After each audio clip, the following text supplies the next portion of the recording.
Hello, everyone, and welcome to this episode of Langer at the Mic, a Habs roundtable here on Langer at the Mic. And I'm joined by a couple of good old buddies of mine from Montreal. We got Mr. Matt Cowan, we got Stevie Concister, and Noah Siegal-London. How's it going, guys? Great. How are you Pretty doing? good. Honestly, Good. How are I'm you? I'm just so happy that it's spring.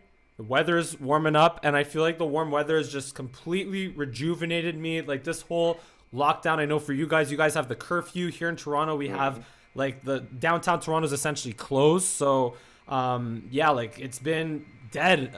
Like you walk in the streets of downtown, there's like nothing going on, but at least now people are outside. I mean, obviously we should be social distancing, but it's just been so rejuvenating with the weather, getting outside and working out outside with in the sun and all that by the waterfront. It's been blessed. So yeah, how about you guys? That looks gorgeous. I'm jealous of you working out outside. Kind of want to join in there. But Matt, maybe I'll join you in Montreal if and when I come to town. Maybe not this That would weekend be because of sick. the Chag, but I'll be in for Easter again. So maybe we'll make something happen then. Sounds great. Yeah. How about you, Stevie? What's going on with you, man? Oh, not much. The school I was working at is closed until after Passover, just as precautionary. So I'm off, but I'm focusing on McGill, and I'm actually about to work out for the first time outside Oof. after this phone call. So I'm very excited for that, and I'm loving this weather. It's so beautiful. Well, best of luck to you because I'll tell you, I did pull-ups or chin-ups today for the first time in a year, and it was very, very tough. It was brutal. So, and yeah, if you're on Oh Spotify, if you're boy. not watching on, if you're on Spotify instead of YouTube, you'll notice that our pal Stevie Consister is in the beautiful sun in his backyard, and I'm very jealous of him right now. But anyway, so let's get right to it. We're here to talk some Montreal Canadiens right now. We got a lot going on. The Montreal Canadiens, they broke two curses in one because Jesperi Kotkaniemi decided to or Brendan Gallagher decided to rub Jesperi Kotkaniemi on the head, and that broke two curses: the overtime curse and the reverse retro curse. But it didn't seem to. It might have created a new curse because now the game last night against the Edmonton Oilers got postponed due to Joel Armia and Jesperi Kotkaniemi landing on the COVID protocol. But according to Pierre LeBrun, he reported that results from their testing will come out at 4, and they will update the protocol list by 5. They won't be playing tonight on Tuesday, but we'll likely find out the state of the game on Wednesday and when Monday night's game would be postponed. But let me ask you guys, it took this long for a game in the North Division to finally get canceled. And that's a good thing, right? Yeah, absolutely. You see all the U.S. teams they're kind of dealing with a whole bunch of cases popping up here and there. Boston's the most recent down there. So here we are, 30 or so games in, and this is the first case up north. So I would say that's pretty decent. Yeah, and I would say like, look, the other thing is even with the masks issues, like there's so much being made about the coaches wearing their masks not properly. Whether like there was a whole thing with Dominique Ducharme, there was a whole thing with also Daryl Sutter. Sutter. Yeah, Yeah. Daryl Sutter wearing it like down his nose or whatever. But hey, at least he's. I think I saw a couple of clips of him wearing it properly recently, so that's good. But I feel like do you feel like coaches should get fined like they do in the NFL for not wearing their mask or face protection properly? I think that they should, because I mean, if you're going to put your face out on television and be a big sports organization that reaches out to a lot of people, you need to set an example. So if you're not doing it properly, that sends a message that some it may come off like you don't care very much, Yeah, or the optics of it, eh? The optics definitely look a lot better when those masks are on properly. Yeah, for sure, and also it's Yeah, just, I agree with yeah. Go both ahead, of Steve. you. Yeah, like it's basically. I was just gonna say I agree with both of them. It's all about the example. Yeah. Sorry, just your internet might have been a bit slow there. But yeah, definitely want to set the right example for fans and whatnot. And but yeah, just you look at the issues that they had with COVID in the other divisions earlier in the season. They had to like the Dallas Stars and the Florida Panthers played like barely 6 games when every other team played like 11 games at that point. But with the vaccine rollout in the US, it is becoming it's been better in the US for the most part, or the American divisions.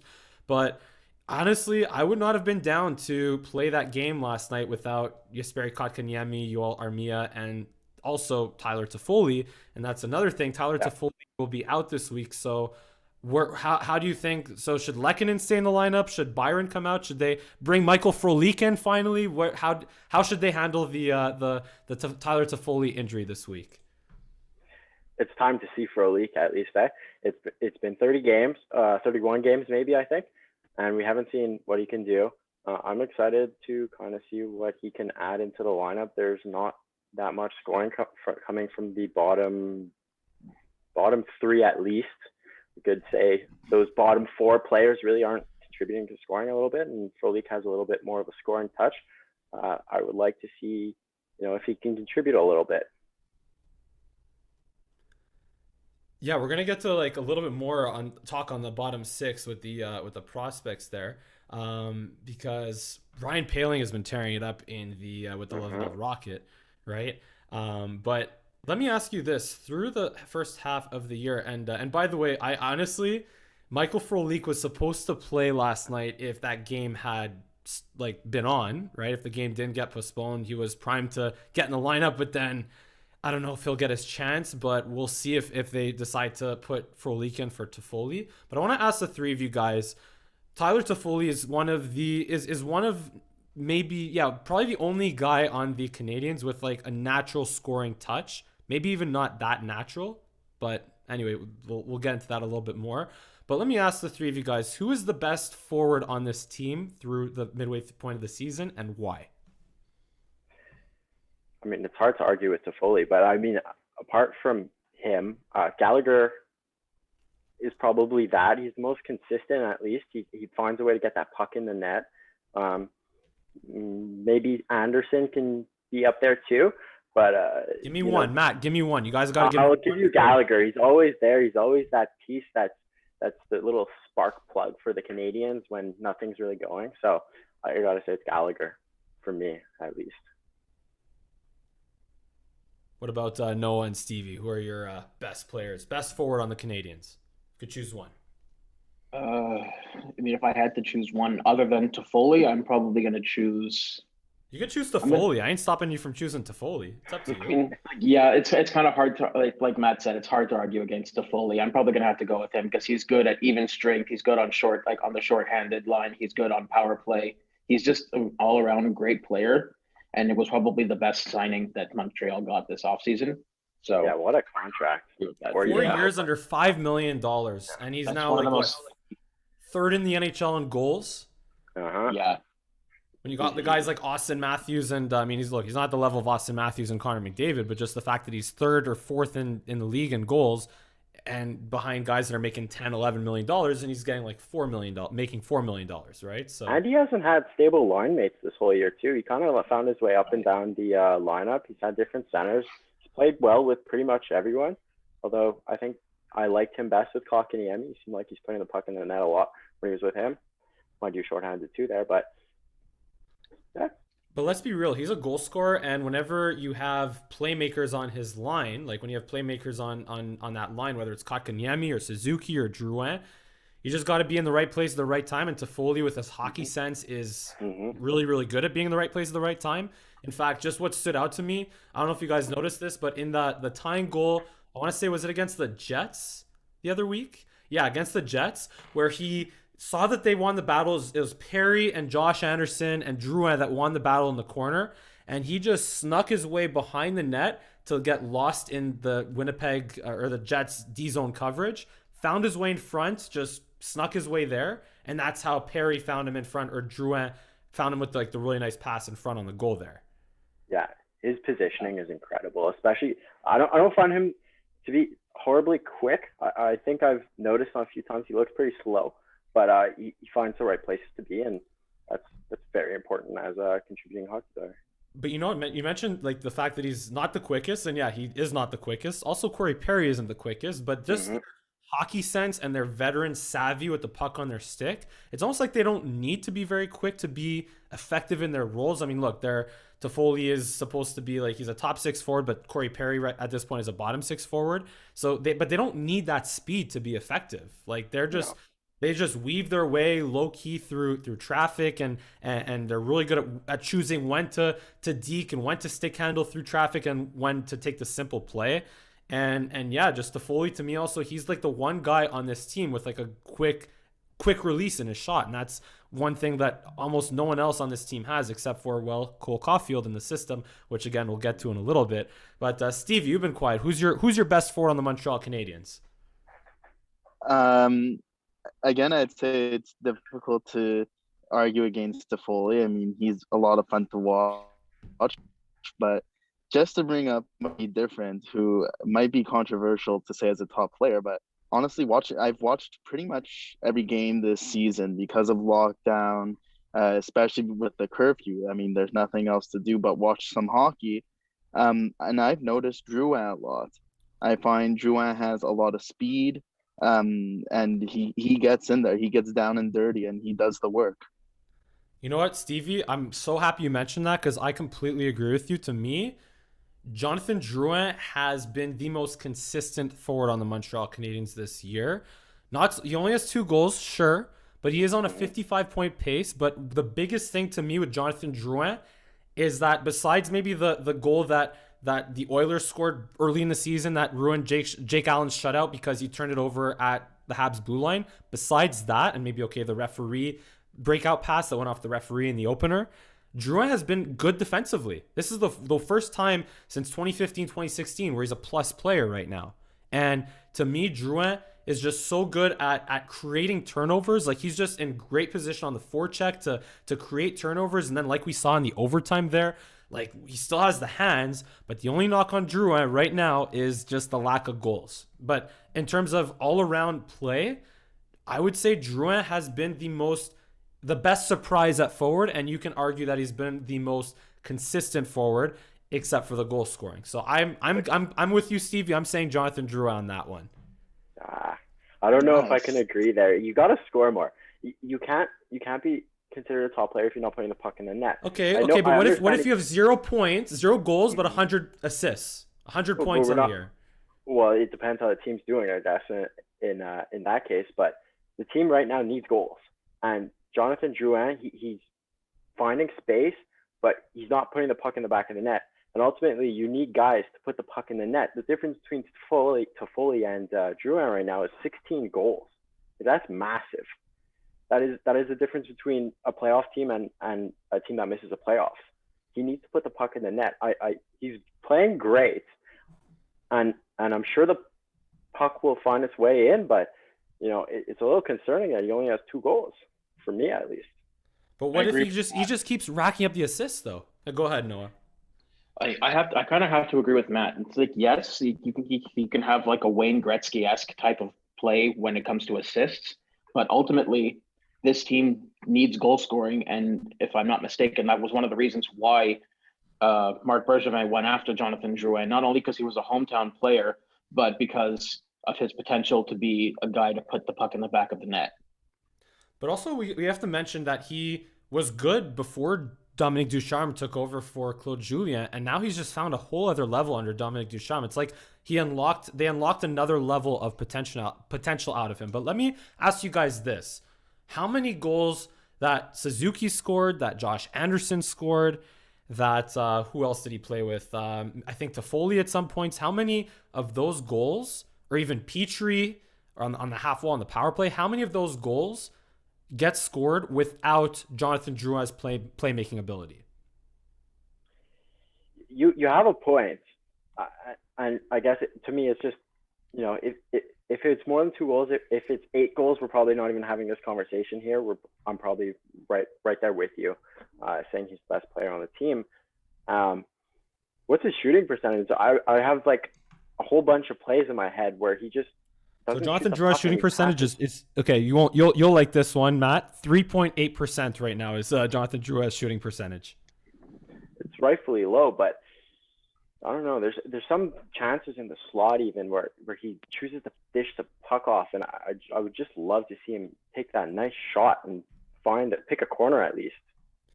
The issue with Drouin though, I feel like when it comes to goal scoring, he makes it a little bit. He overthinks it a little too much. He doesn't take. But because here's the thing, Drouin, how many times this season where like Drouin was in the slot in a perfect scoring spot in a perfect scoring space, and he didn't shoot. He opted to pass it. Like Yeah.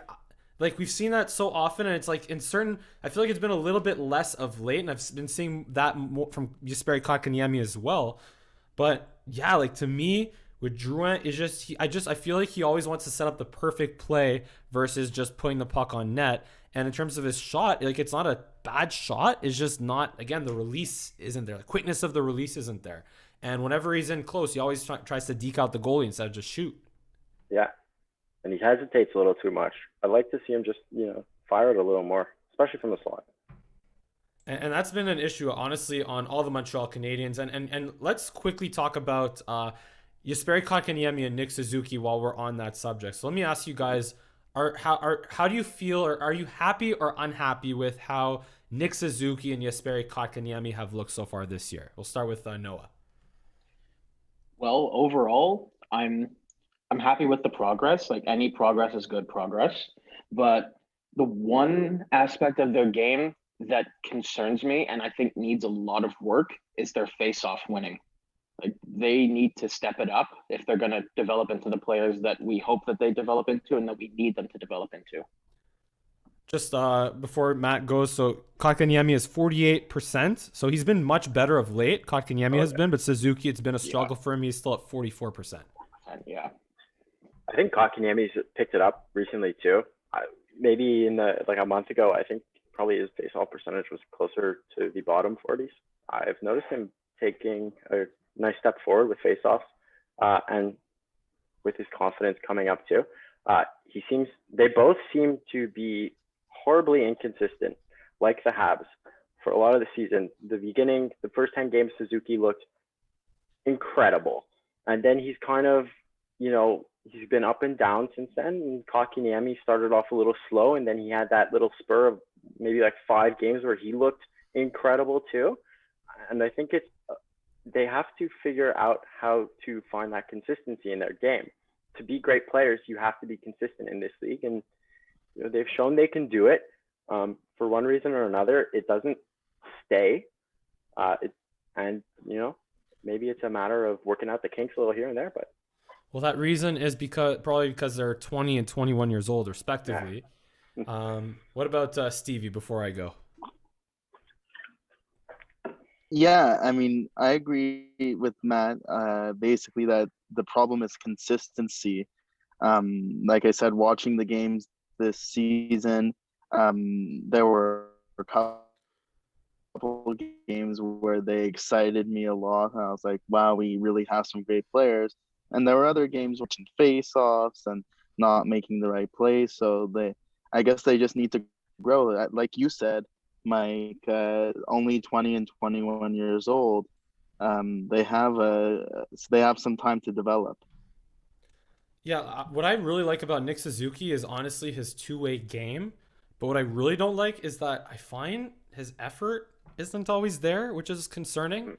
And I mean, again, he's 21 years old, sure, but to be like he's the number one center on the Canadiens right now. Like he's playing the most minutes out of all the centers between Philip Deneau, Kotkaniemi, Jake Evans. He's playing the most. Suzuki is. Yeah. So he doesn't look engaged all the time anymore. Like in the playoffs, in the bubble, he looked like he was right there all the time in the play, taking pucks away.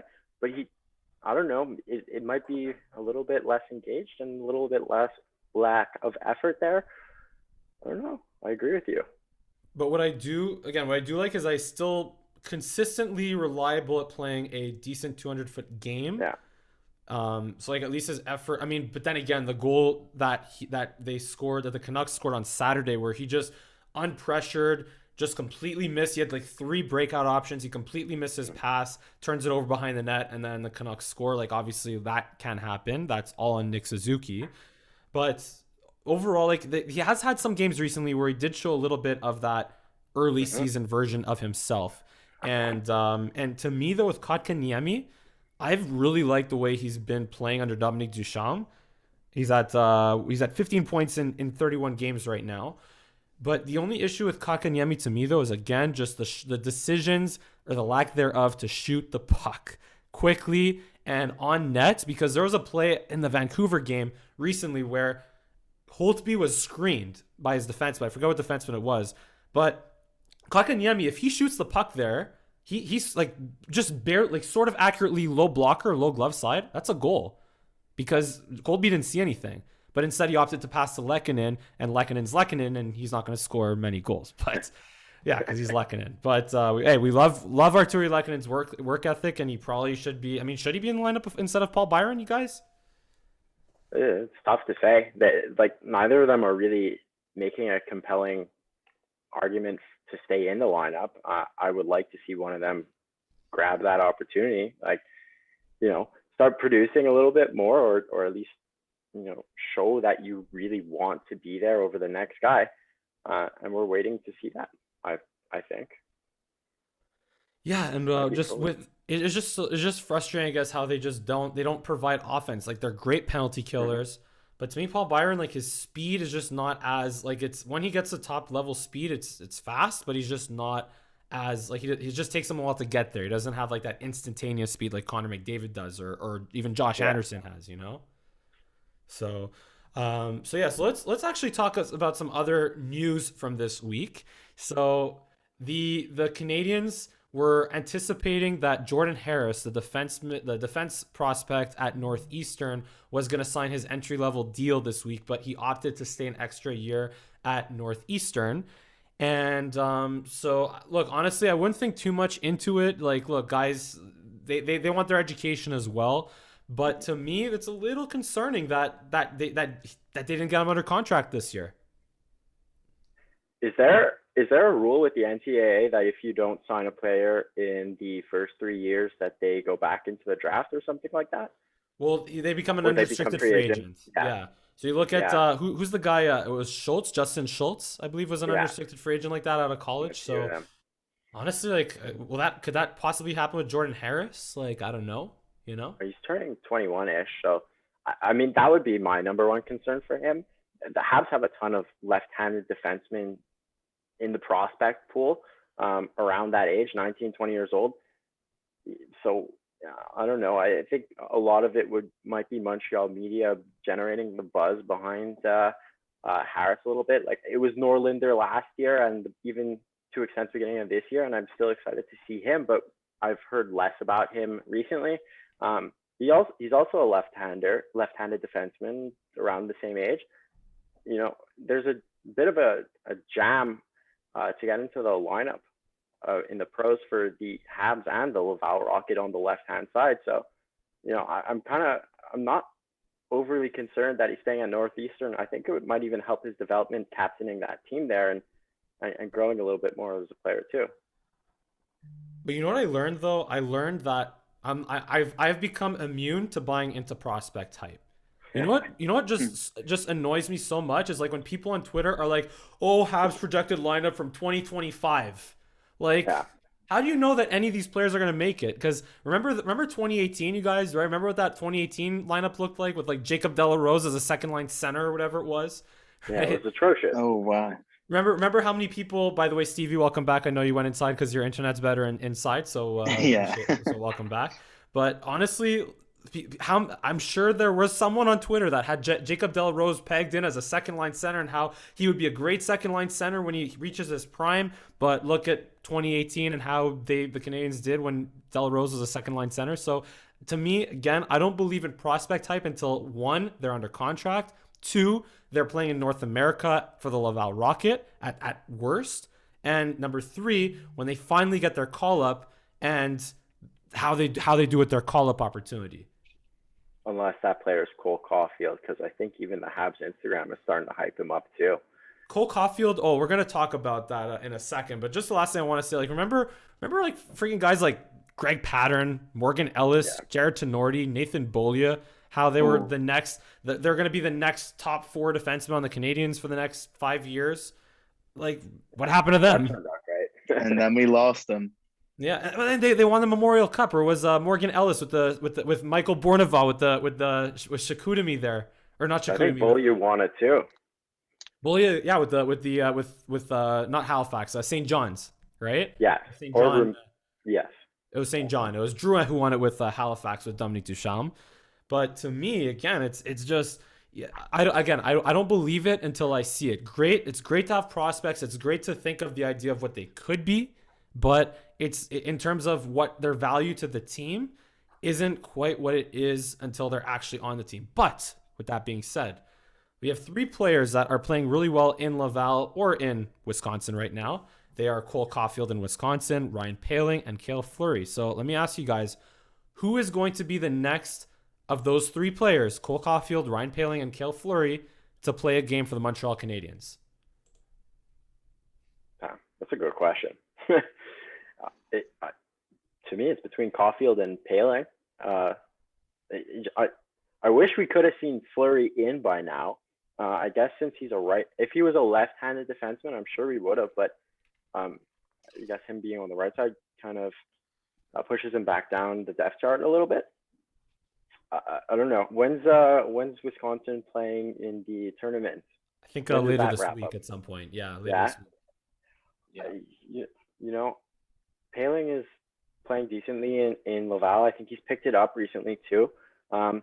You know, if either of Cole Caulfield or Poehling get in the lineup, it would be great. I'm more excited to see Caulfield. We got a taste of Poehling, and he, you know, that apart from that first game where he scored the hat trick, I think he's had one goal in 27 or so games since then. So we've got a taste. I'm excited over Caulfield. I've seen that scoring ability. The Habs need kind of a pure goal scorer. You know, if they find a spot for him in the top 6, or at least have him on the power play or in a position where he can contribute, that would be great. I would love to see that. No, what about for you? Who's going to be next play for the Montreal Canadiens of those three guys? I mean, it really all depends. If the injury bug keeps going on, then like the most immediate guy in my mind would have to be Ryan Poehling. I mean, well, here's the thing though. Like with Cale Fleury, like with the defense situation, the fact that Cale Fleury is a right-handed defenseman, the third pair, right? Like who's the third pair right-handed defenseman? Romanov? He can move on the left side. He's a left-handed shot. So who is the staple on the third pair there? No one. So just put Romanov on the left side, or maybe even bump him up a little bit with Weber. I mean, that didn't quite work out, I guess, when they tried it. But even with if Mete and Willette continue to flounder a little bit, I mean, Mete, don't get me wrong, played a really good game last game, but they've both been very inconsistent. So to me, why not try Cale Fleury on that right side with Romanov? I feel like we would have seen it by now, though. It's a little concerning almost that we haven't seen either at the beginning of the year Claude Julien or now Dominique Ducharme. They haven't gone to Cale to even give him a game. It makes me question it a bit. I want to see him play. I mean, he's been kind of like a wrecking ball in the AHL there with like every week or every game I see like some kind of GIF or highlight on Twitter of him just crushing someone like Romanov has been doing this year. But so to me, if I were to pick one, I would say it's gonna be, I don't know. Honestly, I stumped myself in my own question. Stevie, go ahead before while I'm thinking here. Oh, I mean, I've heard good things about all three players. Like you, I don't give in to the hype, or at least I try not to, because over the years I've gotten so disappointed where the Habs hype up somebody so much and they're like, he's going to be amazing, he's going to save the Habs, and we're all of a sudden going to be a Stanley Cup winning team, and then they go somewhere else. With that being said, I know that Caulfield is a goal scorer and has a strong ability to score, and we need that. Like, we need the next superstar on the Habs to emerge, because our team is pretty balanced otherwise, but we need like that one superstar out there. A separating factor. Yeah. So I decided it's going to be Cale Fleury. Here's why. Because Ryan Poehling is doing really, really well with Joel Bouchard right now. Really, really well. And it took him a while, like you said, Matt, it took him a while to find his game and find that kind of consistency, which he has been playing with right now in Laval. Again, just more time with Dominic, nice. Joel Bouchard. The more time for Ryan Poehling with Joel Bouchard in Laval, the better.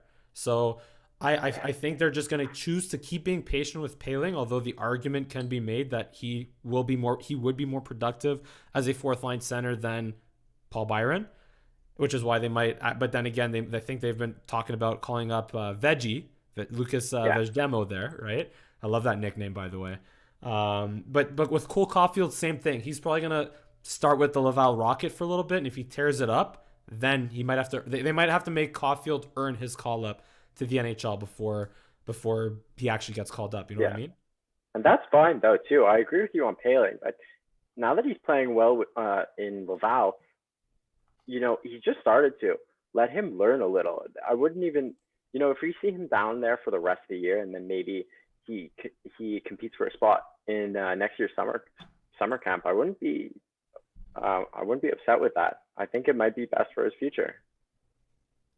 Yeah, I mean, but again, with Caulfield, like we've been saying, and like I've been saying, he just has something that no other forward on this Montreal Canadiens team has. No one can shoot the puck as accurately, as quickly as Cole Caulfield. I don't care about the size, because if you shoot the puck like that, the way I see it, you don't really need much time and space to shoot the puck like that to be an effective forward at the NHL level. And he's been an all-around player in college as well. Like he's been like over a point per game player. He's setting up his line mates. He's making guys around him better. So he's gonna, and on the power play, he's gonna draw coverage towards him. I mean, the Habs power play has been really good under Burrows anyway. So to me, but I still feel like he has to earn a spot though in the in Laval before he gets that call up though. But a couple more things I do want to mention though. So we got trade deadline approaching here. I believe it's April 7, right? The trade deadline day. So it's just about 2 weeks away, and that's actually, if you think of it, with quarantine laws coming into Canada, that would mean that if a deal would have to be made on Wednesday for a Canadian team to have their newly acquired player by trade deadline day. So one name that we all know has been floating around there has been Matthias Ekholm of the Nashville Predators, left-handed defenseman, 2 years left on his deal. It might cost a lot to get him though. Do we do it? Do the Canadiens do it or not? I mean, I know that a big part of where the Canadiens need help is defense. And we need left-handed defensemen at that. So right now it might be good, but we also have to make sure that we're in our cap space and that we don't overpay for him. Like I wouldn't, if it's something exorbitant, I would say just leave it as is and keep working with what we have for now. I don't think it's worth it to go crazy spending. Yeah, it depends on the asking price for me too, because 2 years left on his contract. That's this year and next year at $375, right? And he feels like a bit of a much needed hole on the left side. I don't know about you, but Sherrod on the first pairing on the left side does not work for me long term. And if you see Ekholm filling that role for a little bit, maybe as a placeholder for maybe a Romanov or someone else for now, I would be willing to pay a little bit for that. I'm a little worried about the contract up in a year. The Habs have a lot of contracts coming up in a year too. They're going to have to sign Kotkaniemi, Suzuki, a few defensemen, I'm sure. And with those big contracts, Price and Weber carry too, like you're going to run into a problem at a certain point. And I don't know. If we want Ekholm now, it depends on the asking price for me. I'm not willing to pay too much for him. That being said, we have a lot of picks. Yeah, it's probably going to be a excuse me. It's probably going to be like a Jake Muzzin type of deal, maybe even more, because number 3 defensemen or top 3 defensemen in the NHL, they don't grow on trees. And but here's the issue though with the Canadiens. There's two sides of the coin here. To me, it's either like the Habs, they're not going to win. They'd be in better position to win next year than this year. Yeah. But on the other side of the coin, you look at how they acquired Jeff Petrie back in 2015. They acquired Jeff Petrie. He had a year left on his deal after that. But then Marc Bergevin did his thing, talked his sweet talk, and kept Petrie for another 4 or 5 years after that. And then he did the sweet talk again and kept Jeff Petrie for another 5-6 years after that. And he became and now he's a Norris Trophy, top 5 candidate for the Norris Trophy this year. So to me, it's either like do you go for the opportunity to get a really good player who you can potentially keep and re-sign, or do you keep the prospect pool and the draft picks and maybe stockpile them up to make that type of deal next year if you're in a better position to win now? Which route do you take? This is the player you want, though. So, like, what are you willing to give up to him? We have a ton of prospects and picks, at least in this draft. There's no way we're going to develop all of these 19, 20-year-olds and draft. They have how many picks do they have this draft? Like, an incredible amount in the top 5. They have like 3 in the second round, like 3 in the third round, a couple in the fourth, a couple in the fifth. You can't develop all these players. So I think, like, if we're talking about giving up picks and lower or maybe even a higher end prospect, but it depends who, to get Ekholm, I do it, even if it's just for this year and next year. I don't know. Also, what do you think? Yeah, no, what do you think, man? You've been quiet there. I agree with Matt that, like, it definitely depends on the asking price, but like, we have a great prospect pool right now, and if we're going to be adding that many, which is like, we have obviously, like, you have your first rounder, then you have like 3 and then 2 and then 2. That's just a long list that, I mean, it's eventually something's got to give. You can't keep that many players on your roster and just expect them to wait around and do nothing. So at some point you got to make a splash. And if Matthias Ekholm is the number 1 guy that's going around right now, or one of the top 3 or top 4, he might be a guy to go after, even if it's just for the next 2 years. And maybe Bergevin can do his thing again with defensemen. Well, let me ask you this, guys. So, by the way, the Habs have 2 second-round picks, 3 third-round picks, and 3 fourth-round picks and 3 fifth-round picks. So, yeah, a huge a bunch of picks in the 2021 upcoming draft, which, by the way, might not even happen, which is another thing that I can factor to talk about. But here's the issue to me also is, or actually there was another idea that I had and a name that I want to throw at you. What about a guy like Alex Goligoski? What's his contract situation? Like, I don't know. He's a UFA at the end of the year. I think has like carries a $4 or $5 million cap hit with the Arizona Coyotes. Yeah, I mean, the difference from the Habs being in first place in this Canadian division and way lower is like 5 goals. Like, imagine they had, instead of overtime 9 goals. Loss, yeah, overtime goals. That's a key factor there. But like, if they're 4 points, if they win 4 overtime games and they have like 5 overtime losses, they're a point behind Toronto for first place in this division with a game at hand. So like a Goligoski type player, you know, maybe it doesn't help you scoring in overtime, but this team is close to being at the top of this division somehow, and you know, it could go either way. So, you know, if they choose to invest in defenseman Goligoski, I'd be happy with it. Well, what's interesting to me also is that a guy like Alec Martinez last year, who went to the Vegas Golden Knights, and he's like in their top 4 right now. Or is he still in their top 4? I'll have to double check that. But a guy like Alec Martinez got traded for 2 second-round picks last year. And that's a price that the Habs, they can give up 2 second-round picks to acquire a defenseman like Alec Martinez, who had a year left on his deal also. But to me, again, it's like, you know, it also has to be the right player and the right opportunity. And yeah, I'm just confirming where Alec Martinez is in the Knights lineup. I think he's injured right now, or no, he's playing number 1 minutes with Shea Theodore right now. So on a really good Vegas Golden Knights team. So there you go. And he's also the guy that scored the goal that won 7 years ago for the Kings in double. Yeah, there you go. Exactly. It's funny that you mentioned overtime scoring and you bring up Alec Martinez. So, but that's also 5-on-5 and not 3-on-3. And yeah, definitely.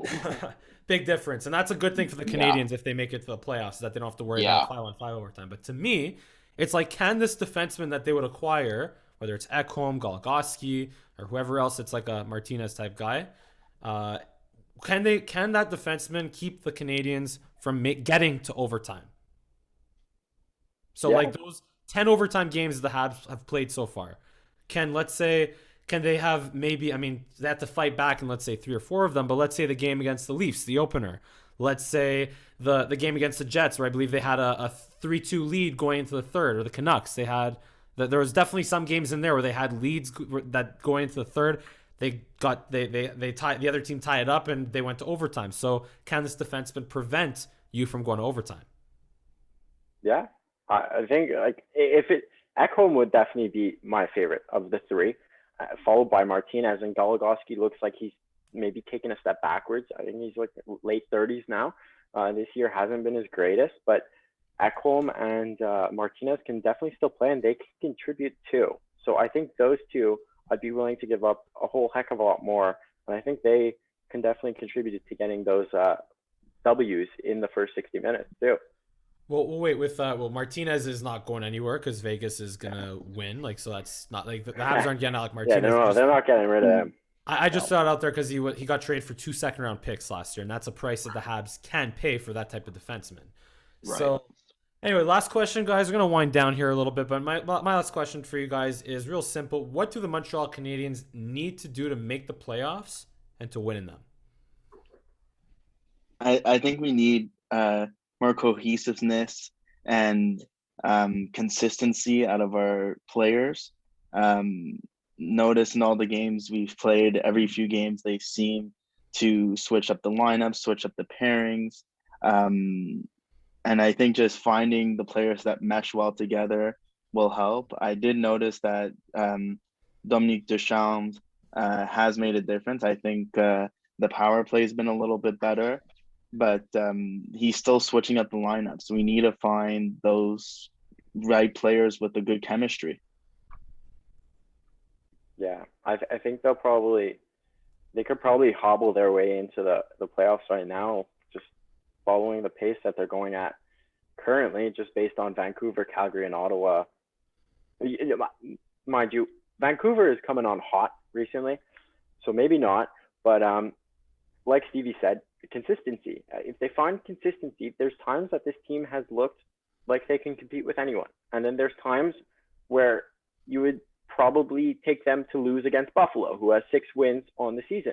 And it's a matter of finding what is this team? Like, are they good? Are they terrible? And, stick to it. They could win games. To me, it's very simple. It's very, very simple. This team is supposed to be good in net, which they've been much better as of late with Carey Price. I mean, besides the game, he gave up 4 goals on like 18 shots against the Canucks, but he was very clutch in overtime and the shootout.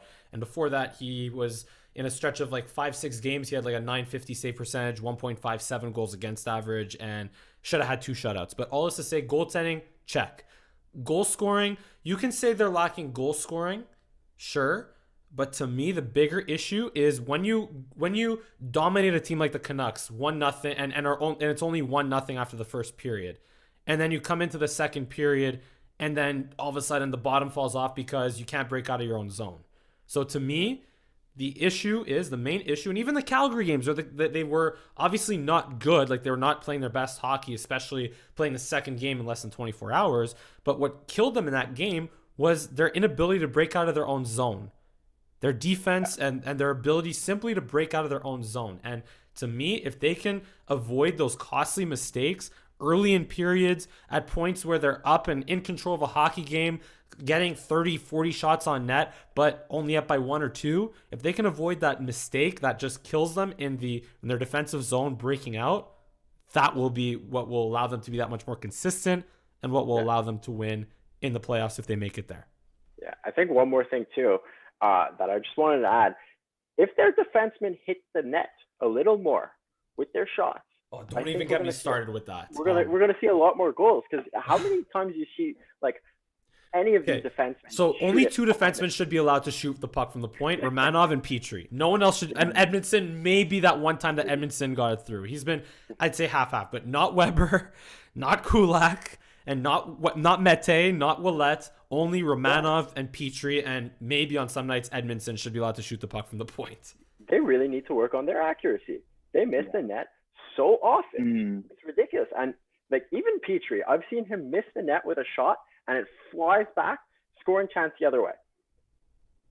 These things happen too often, and if you hit the net, like simply hit the net, not even talking score the goal, hit the net, hit the goalie, get a rebound. I think that could be the difference between like 5 wins or losses. Or maybe stop overfeeding the point and actually try to get into the slot and actually crash the net, because you have the size and the bodies to do that. You got Josh Anderson, you got Corey Perry, you got Brendan Gallagher, who's not a big guy, but we all know Brendan Gallagher is Brendan Gallagher. But maybe like stop overfeeding the points. And you know, it works when you have traffic in front and when it's well synced up, when it's a well calculated play. But if there's no traffic in front, if the defenseman's going to miss the net, well then get into the slot. Yeah, I agree. Well, anyway, guys, well, thank you so much for joining us here on this YouTube and Spotify, Apple Podcast episode of Langer at the Mic. As usual, give us a big thumbs up. And if you don't mind, real quick, I'm going to allow you guys to share your Twitter and Instagram handles. But of course, go ahead. Noah, where can we find you on Twitter and or Instagram? You can find me on neither, because I have run into some problems recently, like in the last year, where like my Instagram account got hacked. So I decided to leave Instagram and Twitter. You can find me on Facebook at Noah Siegal-London, and the same on YouTube. That's about where you can find me. But I promise you, when you go on, when you get to CSM, where are you on YouTube again? My name is Noah Siegal-London, also on YouTube. Perfect. And I'm going to get back on Twitter eventually. You're going to get that when you're at CSM. I guarantee you that. But Matt? Instagram, Matt Lifting. On my Twitter is Matt Cowan 18. Excellent. Steve? And we got Twitter at @Concister, and Instagram is at Stevie Concister. Excellent. And as usual, I'm Mike Langer, both on Twitter and Instagram, and this is Langer at the Mic. As usual, give us a big thumbs up on this video. Subscribe to my channel here, and also Noah Siegal-London's channel. Give us all a follow on Twitter and Instagram. And this has been a Langer at the Mic Habs episode here on Langer at the Mic. Thank you so much for watching and listening. I look forward to seeing you again next time.